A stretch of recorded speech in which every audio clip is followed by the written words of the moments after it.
श्री शिवाय नमस्तुभ्यम। दोस्तों, आज आप सुनेंगे शिव पुराण की कथा का 11वां अध्याय। और इससे पहले के सभी अध्याय सुनने के लिए आप सभी भक्तों का बहुत बहुत आभार। आज कामिका एकादशी का व्रत है और कामिका एकादशी व्रत की कथा और पूजा विधि के लिए चैनल पर वीडियो अपलोड हो चुकी है, आप लोग वहां से देख सकते हैं। ब्रह्मा जी कहते हैं, हे मुनीश्वर, इसी बीच में वहां दक्ष तथा देवता आदि के सुनते हुए आकाशवाणी ने यह यथार्थ बात कही। रे दुराचारी दक्ष, ओ दंभाचार परायण महामूढ़, यह तूने कैसा अनर्थकारी कर्म कर डाला। ओ मूर्ख, शिव भक्तराज दधीची के कथन को भी तूने प्रामाणिक नहीं माना, जो तेरे लिए सब प्रकार से आनंददायक और मंगलकारी था। वे ब्राह्मण देवता तुझे दुस्सह शाप देकर तेरी यज्ञशाला से निकल गए, तो भी तुझ मूढ़ ने अपने मन में कुछ भी नहीं समझा। उसके बाद तेरे घर में मंगलमयी सती देवी स्वतः पधारी, जो तेरी अपनी ही पुत्री थी, किंतु तूने उनका भी परम आदर नहीं किया। ऐसा क्यों हुआ? ज्ञान दुर्बल दक्ष, तूने सती और महादेव जी की पूजा नहीं की। यह क्या किया? मैं ब्रह्मा जी का बेटा हूँ, ऐसा समझकर तू व्यर्थ ही घमंड में भरा रहता है और इसलिए तुझ पर मोह छा गया है। वे सती देवी ही सत्पुरुषों की आराध्या देवी हैं अथवा सदा आराधना करने के योग्य हैं। वे समस्त पुण्यों का फल देने वाली तीनों लोकों की माता, कल्याण स्वरूपा और भगवान शंकर के आधे अंग में निवास करने वाली हैं। वे सती देवी ही पूजित होने पर सदा संपूर्ण सौभाग्य प्रदान करने वाली हैं। वे ही महेश्वर की शक्ति हैं और अपने भक्तों को सब प्रकार के मंगल देती हैं। वे सती देवी ही पूजित होने पर सदा संसार का भय दूर करती हैं, मनोवांछित फल देती हैं तथा वे ही समस्त उपद्रवों को नष्ट करने वाली देवी हैं। वे सती ही सदा पूजित होने पर कीर्ति और संपत्ति प्रदान करती हैं। वे ही पराशक्ति तथा भोग और मोक्ष प्रदान करने वाली परमेश्वरी हैं। वे सती ही जगत को जन्म देने वाली माता, जगत की रक्षा करने वाली अनादि शक्ति और प्रलय काल में जगत का संहार करने वाली हैं। वे जगन माता सती ही भगवान विष्णु की माता रूप से सुशोभित होने वाली तथा ब्रह्मा, इंद्र, चंद्र, अग्नि एवं सूर्यदेव आदि की जननी मानी गई हैं। वे सती ही तप, धर्म और दान आदि का फल देने वाली हैं। वे ही शंभु शक्ति महादेवी हैं तथा दुष्टों का हनन करने वाली परात्पर शक्ति हैं। ऐसी महिमा वाली सती देवी, जिनकी सदा प्रिय धर्म पत्नी है, उन भगवान महादेव को तूने यज्ञ में भाग नहीं दिया। अरे तू कैसा मूढ़ और कुविचारी है। भगवान शिव ही सबके स्वामी तथा परात्पर परमेश्वर हैं। वे समस्त देवताओं के सम्यक सेव्य हैं और सबका कल्याण करने वाले हैं। इन्हीं के दर्शन की इच्छा से सिद्ध पुरुष तपस्या करते हैं और इन्हीं के साक्षात्कार की अभिलाषा मन में लेकर योगी लोग योग साधना में प्रवृत्त होते हैं। अनंत धन धान्य और यज्ञ याग आदि का सबसे महान फल यही बताया गया है कि भगवान शंकर का दर्शन सुलभ हो। शिव ही जगत का धारण पोषण करने वाले हैं। वे ही समस्त विद्याओं के पति एवं सब कुछ करने में समर्थ हैं। आदि विद्या के श्रेष्ठ स्वामी और समस्त मंगलों के भी मंगल वे ही हैं। दुष्ट दक्ष, तूने उनकी शक्ति का आज सत्कार नहीं किया है, इसलिए इस यज्ञ का विनाश हो जाएगा। पूजनीय व्यक्तियों की पूजा न करने से अमंगल होता ही है। तूने परम पूज्य शिव स्वरूपा सती का पूजन नहीं किया है। शेष नाग अपने सहस्त्र मस्तकों से प्रतिदिन प्रसन्नता पूर्वक जिनके चरणों की रज धारण करते हैं, उन्हीं भगवान शिव की शक्ति सती देवी थी। जिनके चरण कमलों का निरंतर ध्यान और सादर पूजन करके ब्रह्मा जी ब्रह्मत्व को प्राप्त हुए हैं, उन्हीं भगवान शिव की प्रिय पत्नी सती देवी थी। जिनके चरण कमलों का निरंतर ध्यान और सादर पूजन करके इंद्र आदि लोकपाल अपने अपने उत्तम पद को प्राप्त हुए हैं, वे भगवान शिव संपूर्ण जगत के पिता हैं और शक्ति स्वरूपा सती देवी जगत की माता कही गई हैं। मूढ़ दक्ष, तूने उन माता पिता का सत्कार नहीं किया, फिर तेरा कल्याण कैसे होगा? तुझ पर दुर्भाग्य का आक्रमण हो गया और विपत्तियां टूट पड़ी, क्योंकि तूने उन भवानी सती और भगवान शंकर की भक्ति भाव से आराधना नहीं की। कल्याणकारी शंभु का पूजन न करके भी मैं कल्याण का भागी हो सकता हूँ, यह तेरा कैसा गर्व है? यह दुर्वार गर्व आज नष्ट हो जाएगा। इन देवताओं में से कौन ऐसा है जो सर्वेश्वर शिव से विमुख होकर तेरी सहायता करेगा? मुझे तो ऐसा कोई देवता नहीं दिखाई देता। यदि देवता इस समय तेरी सहायता करेंगे तो जलती आग से खेलने वाले पतंगों के समान नष्ट हो जाएंगे। आज तेरा मुंह जल जाए, तेरे यज्ञ का नाश हो जाए और जितने तेरे सहायक हैं वे भी आज शीघ्र ही जल मरे। इस दुरात्मा दक्ष की जो सहायता करने वाले हैं, उन समस्त देवताओं के लिए आज शपथ है, वे तेरे अमंगल के लिए ही तेरी सहायता से विरत हो जाएं। समस्त देवता आज इस यज्ञ मंडप से निकलकर अपने अपने स्थान को चले जाएं, अन्यथा सब लोगों का सब प्रकार से नाश हो जाएगा। और अन्य सब मुनि और नाग आदि भी यज्ञ से निकल जाएं, अन्यथा आज सब लोगों का सर्वथा नाश होगा। हे श्री हरे, हे विधाता, आप लोग भी इस यज्ञ मंडप से शीघ्र निकल जाइए। ब्रह्मा जी कहते हैं, हे नारद, संपूर्ण यज्ञशाला में बैठे हुए लोगों से ऐसा कहकर सबका कल्याण करने वाली वह आकाशवाणी मौन हो गई। ब्रह्मा जी कहते हैं, हे नारद, वह आकाशवाणी सुनकर सब देवता आदि भयभीत तथा विस्मित हो गए। उनके मुख से कोई बात ही नहीं निकली। वे इस तरह खड़े या बैठे रह गए मानो उन पर विशेष मोह छा गया हो। भृगु के मंत्र बल से भाग जाने के कारण जो वीर शिवगण नष्ट होने से बच गए थे, वे भगवान शिव की शरण में गए। उन सब ने अमित तेजस्वी भगवान रुद्र को भली भांति सादर प्रणाम करके वहां यज्ञ में जो कुछ भी हुआ था वह सारी घटना उनसे कह सुनाई। गण बोले, हे महेश्वर, दक्ष बड़ा दुरात्मा और घमंडी है। उसने वहां जाने पर सती देवी का अपमान किया और देवताओं ने भी उनका आदर नहीं किया। अत्यंत गर्व से भरे हुए उस दुष्ट दक्ष ने आपके लिए यज्ञ में भाग नहीं दिया, दूसरे देवताओं के लिए दिया और आपके विषय में उच्च स्वर से दुर्वचन कहे। हे प्रभु, यज्ञ में आपका भाग न देखकर सती देवी कुपित हो उठी और पिता की बारंबार निंदा करके उन्होंने तत्काल अपने शरीर को योगाग्नि द्वारा जलाकर भस्म कर दिया। यह देख 10,000 से अधिक पार्षद लज्जावश शस्त्रों द्वारा अपने ही अंगों को काट काट कर वहां मर गए। शेष हम लोग दक्ष पर कुपित हो उठे और सबको भय पहुंचाते हुए वेगपूर्वक उस यज्ञ का विध्वंस करने को उद्यत हो गए, परंतु विरोधी भृगु ने अपने प्रभाव से हमें तिरस्कृत कर दिया। हम उनके मंत्र बल का सामना न कर सके। हे प्रभु, हे विश्वंभर, वे ही हम लोग आज आपकी शरण में आए हैं। हे दयालो, वहां प्राप्त हुए भय से आप हमें बचाइए, निर्भय कीजिए। हे महाप्रभु, उस यज्ञ में दक्ष आदि सभी दुष्टों ने घमंड में आकर आपका विशेष रूप से अपमान किया है। हे कल्याणकारी शिव, इस प्रकार हमने अपना, सती देवी का और मूढ़ बुद्धि वाले दक्ष का भी सारा वृतांत कह सुनाया। अब आपकी जैसी इच्छा हो वैसा करें। ब्रह्मा जी कहते हैं, हे नारद, अपने पार्षदों की यह बात सुनकर भगवान शिव ने वहां की सारी घटना जानने के लिए शीघ्र ही तुम्हारा स्मरण किया। हे देवर से, तुम दिव्य दृष्टि से संपन्न हो, अतः भगवान के स्मरण करने पर तुम वहां तुरंत आ पहुंचे और भगवान शंकर जी को भक्ति पूर्वक प्रणाम करके खड़े हो गए। तब स्वामी शिव ने तुम्हारी प्रशंसा करके तुमसे दक्ष यज्ञ में गई हुई सती का समाचार तथा दूसरी घटनाओं को पूछा। हे तात, शंभु के पूछने पर शिव में मन लगाए रखने वाले तुमने शीघ्र ही वह सारा वृतांत कह सुनाया जो दक्ष यज्ञ में घटित हुआ था। हे मुने, तुम्हारे मुख से निकली हुई बात सुनकर उस समय महान रौद्र पराक्रम से संपन्न सर्वेश्वर रुद्र ने तुरंत ही बड़ा भारी क्रोध प्रकट किया। लोक संहारकारी रुद्र ने अपने सिर से एक जटा उखाड़ी और उसे रोषपूर्वक उस पर्वत के ऊपर दे मारा।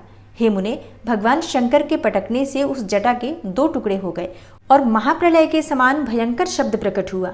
हे देवर से, उस जटा के पूर्व भाग से महाभयंकर महाबली वीरभद्र प्रकट हुए, जो समस्त शिवगणों के अगुआ हैं। वे भूमंडल को सब ओर से व्याप्त करके उससे भी 10 अंगुल अधिक होकर खड़े हुए। वे देखने में प्रलयाग्नि के समान जान पड़ते थे। उनका शरीर बहुत ऊंचा था। वे 1000 भुजाओं से युक्त थे। उन सर्वसमर्थ महारुद्र के क्रोधपूर्वक प्रकट हुए निश्वास से 100 प्रकार के ज्वर और 13 प्रकार के सन्निपात रोग पैदा हो गए। हे तात, उस जटा के दूसरे भाग से महाकाली उत्पन्न हुई, जो बड़ी भयंकर दिखाई देती थी। वे करोड़ों भूतों से घिरी हुई थी। जो ज्वर पैदा हुए वे सबके सब शरीरधारी, क्रूर और समस्त लोकों के लिए भयंकर थे। वे अपने तेज से प्रज्वलित हो सब ओर दाह उत्पन्न करते हुए से प्रतीत होते थे। वीरभद्र बातचीत करने में बड़े कुशल थे। उन्होंने दोनों हाथ जोड़कर परमेश्वर शिव को प्रणाम करके कहा। वीरभद्र बोले, महारुद्र, सोम, सूर्य और अग्नि को तीनों नेत्रों के रूप में धारण करने वाले प्रभु, शीघ्र आज्ञा दीजिए। मुझे इस समय कौन सा कार्य करना होगा? हे ईशान, क्या मुझे आधे ही क्षण में सारे समुद्रों को सुखा देना है या इतने ही समय में संपूर्ण पर्वतों को पीस डालना है? हे हर, मैं एक ही क्षण में ब्रह्मांड को भस्म कर डालूं या समस्त देवताओं और मुनीश्वरों को जलाकर राख कर दूं? हे शंकर, हे ईशान, क्या मैं समस्त लोकों को उलट पलट दूं या संपूर्ण प्राणियों का विनाश कर डालूं? हे महेश्वर, आपकी कृपा से कहीं कोई भी ऐसा कार्य नहीं है जिसे मैं न कर सकूं।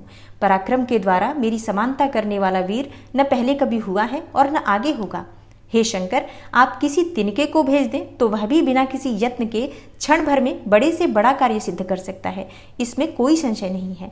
हे शंभो, यद्यपि आपकी लीला मात्र से सारा कार्य सिद्ध हो जाता है, तथापि जो मुझे भेजा जा रहा है वह मुझ पर आपका अनुग्रह ही है। हे शंभो, मुझ में भी जो ऐसी शक्ति है वह आपकी कृपा से ही प्राप्त हुई है। हे शंकर, आपकी कृपा के बिना किसी में भी कोई शक्ति हो ही नहीं सकती। वास्तव में आपकी आज्ञा के बिना कोई तिनके आदि को भी हिलाने में समर्थ नहीं है, यह निसंदेह कहा जा सकता है। हे महादेव, मैं आपके चरणों में बारंबार प्रणाम करता हूँ। हे हर, आप अपने अभिष्ट कार्य की सिद्धि के लिए आज मुझे शीघ्र ही भेजिए। हे शंभो, मेरे दाहिने अंग बारंबार फड़क रहे हैं, इससे सूचित होता है कि मेरी विजय अवश्य ही होगी। अतः हे प्रभु, आप मुझे शीघ्र ही भेजिए। हे शंकर, आज मुझे कोई अभूतपूर्व एवं विशेष हर्ष तथा उत्साह का अनुभव हो रहा है और मेरा चित्त आपके चरण कमल में लगा हुआ है। अतः पग पग पर मेरे लिए शुभ परिणाम का विस्तार होगा। हे शंभो, आप शुभ के आधार हैं। जिसकी आप में सुदृढ़ भक्ति है उसी को सदा विजय प्राप्त होती है और उसी का दिनों दिन शुभ होता है। ब्रह्मा जी कहते हैं, हे नारद, उसकी यह बात सुनकर सर्वमंगला के पति भगवान शिव बहुत संतुष्ट हुए और वीरभद्र तुम्हारी जय हो ऐसा आशीर्वाद देकर वे फिर बोले। महेश्वर ने कहा, हे मेरे पार्षदों में श्रेष्ठ वीरभद्र, ब्रह्मा जी का पुत्र दक्ष बड़ा ही दुष्ट है। उस मूर्ख को बड़ा घमंड हो गया है, अतः इन दिनों वह विशेष रूप से मेरा विरोध करने लगा है। दक्ष इस समय एक यज्ञ करने के लिए उद्यत है। तुम याग परिवार सहित उस यज्ञ को भस्म करके फिर शीघ्र मेरे स्थान पर लौटाओ। यदि देवता, गंधर्व, यक्ष अथवा अन्य कोई तुम्हारा सामना करने के लिए उद्यत हो तो उन्हें भी आज ही शीघ्र और सहसा भस्म कर डालना। दधीची की दिलाई हुई मेरी शपथ का उल्लंघन करके जो देवता आदि वहां ठहरे हुए हैं उन्हें तुम निश्चय ही प्रयत्न पूर्वक जलाकर भस्म कर देना। जो मेरी शपथ का उल्लंघन करके गर्वयुक्त हो वहां ठहरे हुए हैं वे सबके सब मेरे द्रोही हैं, अतः उन्हें अग्निमयी माया से जला डालो। दक्ष की यज्ञशाला में जो अपनी पत्नियों और सारभूत उपकरणों के साथ बैठे हुए हैं उन सबको जलाकर भस्म कर देने के पश्चात फिर शीघ्र लौट आना। तुम्हारे वहां जाने पर विश्वदेव आदि देवगण भी यदि सामने आ तुम्हारी सादर स्तुति करें तो भी तुम उन्हें शीघ्र ही आग की ज्वाला से जलाकर ही छोड़ना। हे वीर, वहां दक्ष आदि सब लोगों को पत्नी और बंधु बांधवों सहित जलाकर कलशों में रखे हुए जल को लीलापूर्वक पी जाना। ब्रह्मा जी कहते हैं, हे नारद, जो वैदिक मर्यादा के पालक, काल के भी शत्रु तथा सबके ईश्वर हैं, वे भगवान रुद्र रोष से लाल आंखें किए महावीर वीरभद्र से ऐसा कहकर चुप हो गए। तदनंतर ब्रह्मा जी कहते हैं, हे नारद, महेश्वर के इस वचन को आदर पूर्वक सुनकर वीरभद्र बहुत संतुष्ट हुए। उन्होंने महेश्वर को प्रणाम किया। तत्पश्चात उन देवाधिदेव शूली की उपर्युक्त आज्ञा को सिरोधार्य करके वीरभद्र वहां से शीघ्र ही दक्ष के यज्ञ मंडप की ओर चले। भगवान शिव ने केवल शोभा के लिए उनके साथ करोड़ों महावीर गणों को भेज दिया जो प्रलयाग्नि के समान तेजस्वी थे। वे कौतूहलकारी प्रबल वीर प्रमथगण वीरभद्र के आगे और पीछे भी चल रहे थे। काल के भी काल भगवान रुद्र के वीरभद्र सहित जो लाखों पार्षद गण थे उन सबका स्वरूप रुद्र के ही समान था। उन गणों के साथ महात्मा वीरभद्र भगवान शिव के समान ही वेशभूषा धारण किए रथ पर बैठकर यात्रा कर रहे थे। उनके 1,000 भुजाएं थी, शरीर में नागराज लिपटे हुए थे। वीरभद्र बड़े प्रबल और भयंकर दिखाई देते थे। उनका रथ बहुत ही विशाल था। उसमें 10,000 सिंह जोते जाते थे जो प्रयत्न पूर्वक उस रथ को खींचते थे। उसी प्रकार बहुत से प्रबल सिंह, शार्दूल, मगर, मत्स्य और सहस्त्रों हाथी उस रथ के पार्श्वभाग की रक्षा करते थे। काली, कात्यायनी, ईशानी, चामुंडा, मुंडमर्दिनी, भद्रकाली, भद्रा, त्वरिता तथा वैष्णवी इन 9 दुर्गाओं के साथ समस्त भूत गणों के साथ महाकाली दक्ष का विनाश करने के लिए चली। डाकिनी, शाकिनी, भूत, प्रमथ, गुह्यक, कुष्मांड, परपट, चटक, ब्रह्म राक्षस, भैरव तथा क्षेत्रपाल आदि ये सभी वीर भगवान शिव की आज्ञा का पालन एवं दक्ष के यज्ञ का विनाश करने के लिए तुरंत चल दिए। और इनके सिवा 64 गणों के साथ योगिनियों का मंडल भी सहसा कुपित हो दक्ष यज्ञ का विनाश करने के लिए वहां से प्रस्थित हुआ। इस प्रकार कोटि कोटि गण एवं विभिन्न प्रकार के गणाधीश वीरभद्र के साथ चले। उस समय भेरियों की गंभीर ध्वनि होने लगी। नाना प्रकार के शब्द करने वाले शंख बज उठे। भिन्न भिन्न प्रकार की सींगे बजने लगी। हे महामुने, सेना सहित वीरभद्र की यात्रा के समय वहां बहुत से सुखद शकुन होने लगे। इस प्रकार जब प्रमथ गणों सहित वीरभद्र ने प्रस्थान किया तब उधर दक्ष तथा देवताओं को बहुत से अशुभ लक्षण दिखाई देने लगे। देवर्षि यज्ञ विध्वंस की सूचना देने वाले त्रिविध उत्पात प्रकट होने लगे। दक्ष की बाईं आंख, बाईं भुजा और बाईं जांघ फड़कने लगी। हे तात, वाम अंगों का वह फड़कना सर्वथा अशुभ सूचक था और नाना प्रकार के कष्ट मिलने की सूचना दे रहा था। उस समय दक्ष की यज्ञशाला में धरती डोलने लगी। दक्ष को दोपहर के समय दिन में ही अद्भुत तारे दिखाई देने लगे।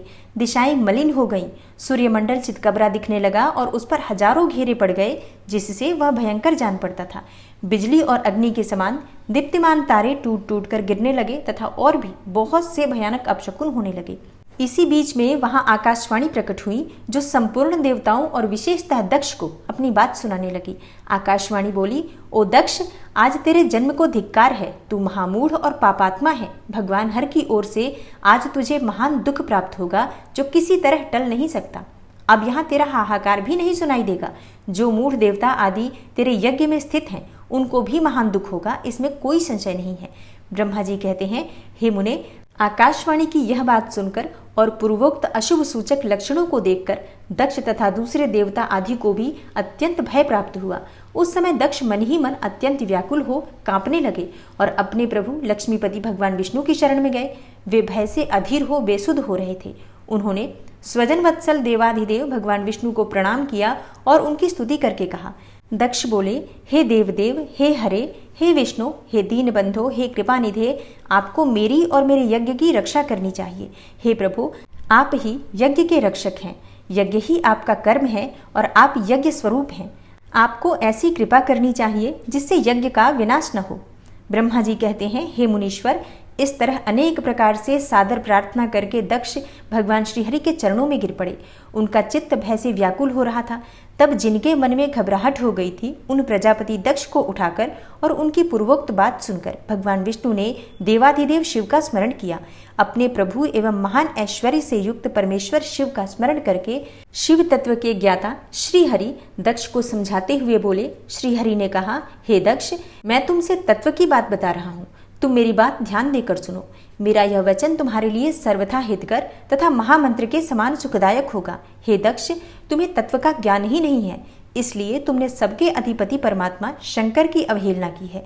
ईश्वर की अवहेलना से सारा कार्य सर्वथा निष्फल हो जाता है। केवल इतना ही नहीं, पग पग पर विपत्ति भी आती है। जहाँ अपूज्य पुरुषों की पूजा होती है और पूजनीय पुरुष की पूजा नहीं की जाती, वहाँ दरिद्रता, मृत्यु तथा भय, ये तीनों संकट अवश्य ही प्राप्त होंगे। इसलिए संपूर्ण प्रयत्न से तुम्हें भगवान वृषभध्वज का सम्मान करना चाहिए। महेश्वर का अपमान करने से ही तुम्हारे ऊपर महान भय उपस्थित हुआ है। हम सब लोग प्रभु होते हुए भी आज तुम्हारी दुर्नीति के कारण जो संकट आया है उसे टालने में समर्थ नहीं है। यह मैं तुमसे सच्ची बात कहता हूँ। ब्रह्मा जी कहते हैं, हे नारद, भगवान विष्णु का यह वचन सुनकर दक्ष चिंता में डूब गए। उनके चेहरे का रंग उड़ गया और वे चुपचाप पृथ्वी पर खड़े रह गए। इसी समय भगवान रुद्र के भेजे हुए गणनायक वीरभद्र अपनी सेना के साथ यज्ञ स्थल में जा पहुंचे। वे सब के सब बड़े शूरवीर, निर्भय तथा रुद्र के समान ही पराक्रमी थे। भगवान शंकर की आज्ञा से आए हुए उन गणों की गणना असंभव थी। वे वीर शिरोमणि रुद्र सैनिक जोर जोर से सिंहनाद करने लगे। उनके उस महानाद से तीनों लोक गूंज उठे। आकाश धूल से ढक गया और दिशाएं अंधकार से आवृत हो गईं। सातों द्वीपों से युक्त पृथ्वी अत्यंत भय से व्याकुल हो पर्वत, वन और कानूनों सहित कांपने लगी तथा संपूर्ण समुद्रों में ज्वार आ गया।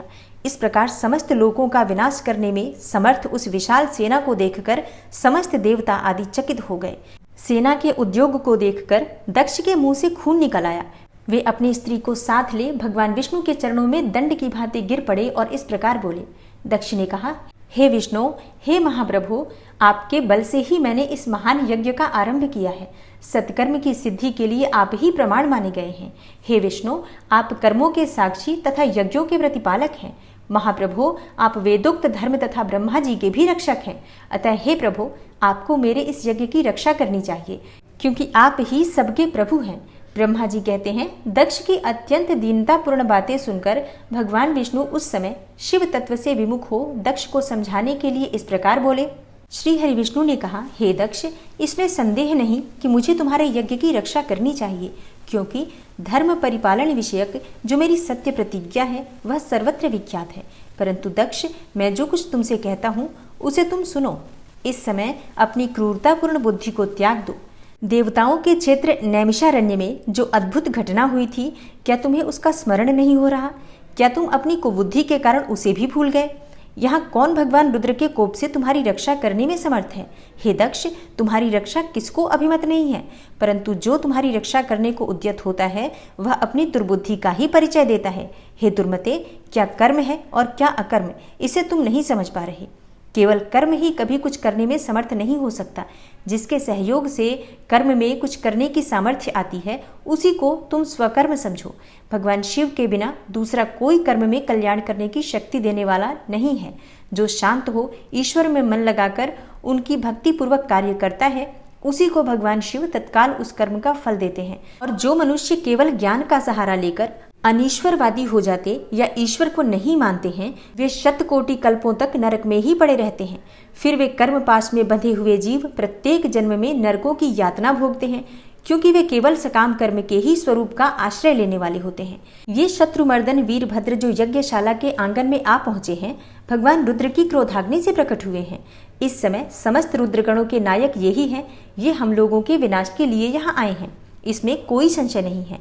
कोई भी कार्य क्यों न हो, वस्तुतः इनके लिए कुछ भी अशक्य है ही नहीं। ये महान सामर्थ्यशाली वीरभद्र सब देवताओं को अवश्य जलाकर ही शांत होंगे, इसमें संशय नहीं जान पड़ता। मैं भ्रम से महादेव जी की शपथ का उल्लंघन करके जो यहाँ ठहरा रहा, उसके कारण तुम्हारे साथ मुझे भी इस कष्ट का सामना करना ही पड़ेगा। भगवान विष्णु इस प्रकार कह ही रहे थे कि वीरभद्र के साथ शिवगणों की सेना का समुद्र उमड़ आया। समस्त देवता आदि ने उसे देखा। ब्रह्मा जी कहते हैं, हे नारद, उस समय देवताओं के साथ शिवगणों का घोर युद्ध आरंभ हो गया। उसमें सारे देवता पराजित हुए और भागने लगे। वे एक दूसरे का साथ छोड़कर स्वर्गलोक में चले गए। उस समय केवल महाबली इंद्र आदि लोकपाल ही उस दारुण संग्राम में धैर्य धारण करके उत्सुकता पूर्वक खड़े रहे। तदनंतर इंद्र आदि सब देवता मिलकर उस समरांगण में बृहस्पति जी को विनीत भाव से नमस्कार करके पूछने लगे। लोकपाल बोले, गुरुदेव बृहस्पति, हे तात, हे महाप्राज्ञ, हे दयानिधे, शीघ्र बताइए, हम जानना चाहते हैं कि क्या हमारी विजय होगी और हमारी विजय कैसे होगी। उनकी यह बात सुनकर बृहस्पति ने प्रयत्नपूर्वक भगवान शंभु का स्मरण किया और ज्ञान दुर्बल महेंद्र से कहा। बृहस्पति बोले, हे इंद्र, भगवान विष्णु ने पहले जो कुछ कहा था वह सब इस समय घटित हो गया। मैं उसी को स्पष्ट कर रहा हूँ, सावधान होकर सुनो। समस्त कर्मों का फल देने वाला जो कोई ईश्वर है, वह कर्ता का ही आश्रय लेता है। कर्म करने वाले को ही उस कर्म का फल देता है, और जो कर्म करता ही नहीं, उसको फल देने में वह भी समर्थ नहीं है। अतः जो ईश्वर को जानकर उसका आश्रय लेकर सत्कर्म करता है, उसी को उस कर्म का फल प्राप्त होता है, ईश्वर द्रोही को नहीं। मंत्र, न औषधियाँ, न समस्त अभिचारिक कर्म, न लौकिक पुरुष, न ही कर्म, न वेद, न पूर्व और उत्तर मीमांसा तथा न नाना वेदों से युक्त अन्यान्य शास्त्र ही ईश्वर को जानने में समर्थ होते हैं, ऐसा प्राचीन विद्वानों का कथन है। अनन्य शरण भक्तों को छोड़कर दूसरे लोग संपूर्ण वेदों को 10,000 बार स्वाध्याय करके भी महेश्वर को भली भांति नहीं जान सकते। यह महाश्रुति का कथन है। अवश्य भगवान शिव के अनुग्रह से ही सर्वथा शांत, निर्विकार एवं उत्तम दृष्टि से सदा शिव के तत्व का साक्षात्कार अर्थात ज्ञान हो सकता है।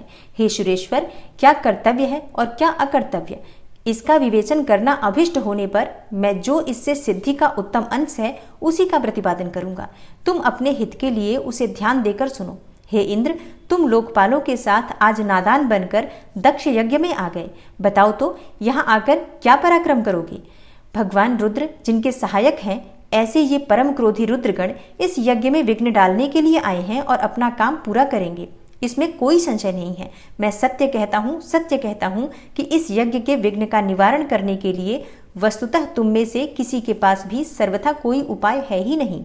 बृहस्पति की यह बात सुनकर वे इंद्र सहित समस्त लोकपाल बड़ी चिंता में पड़ गए। तब महावीर रुद्रगणों से घिरे हुए वीरभद्र ने मन ही मन भगवान शंकर का स्मरण करके इंद्र आदि लोकपालों को डांटा और इसके पश्चात रुद्रगणों के नायक वीरभद्र ने रोष से भरकर तुरंत ही संपूर्ण देवताओं को तीखे बाणों से घायल कर दिया। उन बाणों की चोट खाकर इंद्र आदि समस्त सुरेश्वर भागते हुए 10 दिशाओं में चले गए। जब लोकपाल चले गए और देवता भाग खड़े हुए, तब वीरभद्र अपने गणों के साथ यज्ञशाला के समीप गए। उस समय वहां विद्यमान समस्त ऋषि अत्यंत भयभीत हो परमेश्वर श्री हरि से रक्षा की प्रार्थना करने के लिए सहसा नतमस्तक होकर शीघ्र ही बोले, हे देवदेव, हे रमानाथ, हे सर्वेश्वर, हे महाप्रभु, आप दक्ष के यज्ञ की रक्षा कीजिए। आप ही यज्ञ हैं, इसमें कोई संशय नहीं है। यज्ञ आपका कर्म, रूप और अंग है। आप ही यज्ञ के रक्षक हैं, अतः दक्ष यज्ञ की रक्षा कीजिए। आपके सिवा दूसरा कोई इसका रक्षक है ही नहीं। ब्रह्मा जी कहते हैं, हे नारद, ऋषियों का यह वचन सुनकर मेरे सहित भगवान श्री हरि विष्णु वीरभद्र के साथ युद्ध करने की इच्छा से चले। श्रीहरि को युद्ध के लिए उद्यत देखकर शत्रुमर्दन वीरभद्र, जो वीर प्रमथ गणों से घिरे हुए थे, कड़े शब्दों में भगवान विष्णु को डांटने लगे। ब्रह्मा जी कहते हैं, हे नारद, वीरभद्र की ऐसी बात सुनकर बुद्धिमान देवेश्वर विष्णु वहां प्रसन्नतापूर्वक हंसते हुए बोले। श्रीहरि विष्णु ने कहा, वीरभद्र, आज तुम्हारे सामने मैं जो कुछ कहता हूं उसे सुनो। मैं भगवान शंकर का सेवक हूं। तुम मुझे रुद्रदेव से विमुख न कहो। दक्ष अज्ञानी है, कर्मकांड में ही इसकी निष्ठा है। इसने मूर्तावश पहले मुझसे बारंबार अपने यज्ञ में चलने की प्रार्थना की थी। मैं भक्त के अधीन ठहरा, इसलिए चला आया। भगवान महेश्वर भी भक्त के अधीन रहते हैं। हे तात, दक्ष मेरा भक्त है, इसलिए मुझे यहाँ आना ही पड़ा है। रुद्र के क्रोध से उत्पन्न हुए हे वीर, तुम रुद्र तेजः स्वरूप हो, उत्तम प्रताप के आश्रय हो। मेरी प्रतिज्ञा सुनो। मैं तुम्हें आगे बढ़ने से रोकता हूँ और तुम मुझे रोको। परिणाम वही होगा जो होने वाला होगा। मैं पराक्रम करूंगा। ब्रह्मा जी कहते हैं, हे नारद, भगवान विष्णु के ऐसा कहने पर महाबाहु वीरभद्र हंसकर बोला, आप मेरे प्रभु के प्रिय भक्त हैं। यह जानकर मुझे बड़ी प्रसन्नता हुई है। इतना कहकर गणनायक वीरभद्र हंस पड़ा और विनय से नतमस्तक होकर बड़ी प्रसन्नता के साथ श्री विष्णुदेव से कहने लगा। वीरभद्र ने कहा, हे महाप्रभु, मैंने आपके भाव की परीक्षा लेने के लिए कड़ी बातें कही थी। इस समय यथार्थ बात कहता हूँ, सावधान होकर सुनो। हे हरे, जैसे शिव हैं वैसे ही आप हैं, जैसे आप हैं वैसे ही शिव हैं, ऐसा वेद कहते हैं, और वेदों का यह कथन शिव की आज्ञा के अनुसार ही है। हे रमानाथ, भगवान शिव की आज्ञा से हम सब लोग उनके सेवक ही हैं। तथापि मैंने जो बात कही है वह इस वाद विवाद के अवसर के अनुरूप ही है। आप मेरी हर बात को आपके प्रति आदर के भाव से ही कही गई समझिए। ब्रह्मा जी कहते हैं, वीरभद्र का यह वचन सुनकर भगवान श्रीहरि हंस पड़े और उसके लिए हितकर वचन बोले। श्री विष्णु ने कहा, हे महावीर, तुम मेरे साथ निशंक होकर युद्ध करो। तुम्हारे अस्त्रों से शरीर के भर जाने पर ही मैं अपने आश्रम को जाऊंगा। ब्रह्मा जी कहते हैं, ऐसा कहकर भगवान विष्णु चुप हो गए और युद्ध के लिए कमर कसकर डट गए। महाबली वीरभद्र भी अपने गणों के साथ युद्ध के लिए तैयार हो गए। हे नारद, तदनंतर भगवान विष्णु और वीरभद्र में घोर युद्ध हुआ। अंत में वीरभद्र ने भगवान विष्णु के चक्र को स्तंभित कर दिया तथा शारंग धनुष के 3 टुकड़े कर डाले। तब मेरे द्वारा एवं सरस्वती द्वारा बोधित हुए श्री विष्णु ने उस महान गणनायक वीरभद्र को असह्य तेज से संपन्न जानकर वहां से अंतर्ध्यान होने का विचार किया। दूसरे देवता भी यह जान गए कि सती के प्रति जो अन्याय हुआ है उसी का यह सब भावी परिणाम है। दूसरों के लिए इस संकट का सामना करना अत्यंत कठिन है। यह जानकर वे सब देवता अपने सेवकों के साथ स्वतंत्र सर्वेश्वर शिव का स्मरण करके अपने अपने लोक को चले गए। मैं भी पुत्र के दुख से पीड़ित हो सत्यलोक में चला आया और अत्यंत दुख से आतुर हो सोचने लगा कि अब मुझे क्या करना चाहिए। मेरे तथा श्री विष्णु के चले जाने पर मुनियों सहित समस्त यज्ञ के आधार रहने वाले देवता शिवगणों द्वारा पराजित होकर भाग गए। उस उपद्रव को देखकर और उस महामख का विध्वंस निकट जानकर वह यज्ञ भी अत्यंत भयभीत हो मृग का रूप धारण करके वहां से भागा। मृग के रूप में आकाश की ओर भागते देख वीरभद्र ने उसे पकड़ लिया और उसका मस्तक काट डाला। फिर उन्होंने मुनियों तथा देवताओं के अंग भंग कर दिए और बहुतों को मार डाला। प्रतापी मणिभद्र ने भृगु को उठाकर पटक दिया और उनकी छाती को पैर से दबाकर तत्काल उनकी दाढ़ी मूछ नोच ली। चंड ने बड़े वेग से पुषा के दांत उखाड़ लिए, क्योंकि पूर्व काल में जिस समय महादेव जी को दक्ष के द्वारा गालियां दी जा रही थी उस समय वे दांत दिखा दिखाकर हंस रहे थे। नंदी ने भग को रोषपूर्वक पृथ्वी पर दे मारा और उनकी दोनों आंखें निकाल ली, क्योंकि जब दक्ष शिवजी को शाप दे रहे थे उस समय वे आंखों के संकेत से अपना अनुमोदन सूचित कर रहे थे। वहां रुद्रगण नायकों ने स्वधा, स्वाहा और दक्षिणा देवियों की बड़ी विडंबना अर्थात दुर्दशा की, और वहां जो मंत्र तंत्र तथा दूसरे लोग थे उनका भी बहुत तिरस्कार किया। ब्रह्मपुत्र दक्ष भय के मारे अंतर्वेदी के भीतर छिप गए। वीरभद्र उनका पता लगाकर उन्हें बलपूर्वक पकड़ लाए। फिर उनके दोनों गाल पकड़कर उन्होंने उनके मस्तक पर तलवार से आघात किया, परंतु योग के प्रभाव से दक्ष का सिर अभेद्य हो गया था, इसलिए कट ही नहीं सका। जब वीरभद्र को ज्ञात हुआ कि संपूर्ण अस्त्र शस्त्रों से इनके मस्तक का भेदन नहीं हो सकता, तब उन्होंने दक्ष की छाती पर पैर रखकर दबाया और दोनों हाथों से गर्दन मरोड़कर तोड़ डाली। फिर शिवद्रोही दुष्ट दक्ष के उस सिर को गणनायक वीरभद्र ने अग्निकुंड में डाल दिया। तदनंतर जैसे सूर्य घोर अंधकार राशि का नाश करके उदयाचल पर आरूढ़ होते हैं, उसी प्रकार वीरभद्र दक्ष और उनके यज्ञ का विध्वंस करके कृतकार्य हो तुरंत ही वहां से उत्तम कैलाश पर्वत को चले गए। वीरभद्र को काम पूरा करके आया देखकर परमेश्वर शिव मन ही मन बहुत संतुष्ट हुए और उन्होंने उन्हें वीर प्रमथ गणों का अध्यक्ष बना दिया। जय भोलेनाथ। आज की कथा का यहीं पर समापन करती हूँ। इसके आगे का अध्याय आप सुनेंगे कल की कथा में। वीडियो पसंद आई हो तो वीडियो को लाइक कीजिए, शेयर कीजिए और चैनल पर पहली बार आए हैं तो सब्सक्राइब करके बेल आइकन को ज़रूर प्रेस कर लीजिए ताकि आने वाली सभी वीडियोज़ की नोटिफिकेशन आपको सही समय पर प्राप्त हो। मिलती हूँ मैं आपसे अगली वीडियो में, तब तक के लिए जय श्री राधे।